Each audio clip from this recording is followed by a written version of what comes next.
पड़ोस में रहते हैं, गोदे भर का जोर लगा लो।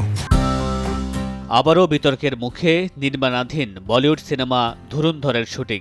লাদাখের লেহ শহরে রণবীর সিংয়ের ধুরুন্ধর সিনেমার শুটিং সেটে খাবারে বিষক্রিয়ার ঘটনায় রোববার রাতে প্রায় ১২০ জনকে হাসপাতালে ভর্তি করা হয়েছে। পেটের মারাত্মক ব্যথা, বমি এবং ডিহাইড্রেশন সমস্যা দেখা দেয় ক্রু মেম্বারদের মধ্যে। তবে প্রাথমিক চিকিৎসার পর বেশিরভাগের অবস্থা স্থিতিশীল রয়েছে।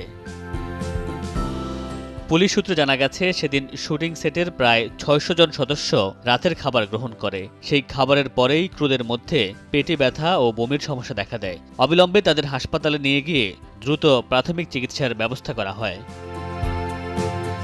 চিকিৎসকরা জানান, ভর্তি হওয়া অনেকেরই প্রাথমিক চিকিৎসা শেষে ছেড়ে দেওয়া হয়েছে। তবে ৫ জনকে পর্যবেক্ষণে রাখা হয়েছে। হাসপাতালে ক্রুদের জন্য পর্যাপ্ত সেবা প্রদান করা হয়েছে এবং চিকিৎসক ও নার্সরা দ্রুততার সঙ্গে যত্ন নিয়েছে। ধুরুন্ধর সিনেমা শুরু থেকেই বিতর্কে জড়িয়ে পড়ে। এর আগে পাকিস্তানের পতাকা শুটিং সেটে ওড়ানোর ঘটনায় দর্শকের প্রতিক্রিয়া দেখা গিয়েছিল।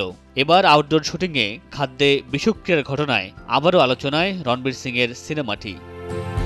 মামুনুর রশিদ পনেল, সময় সংবাদ।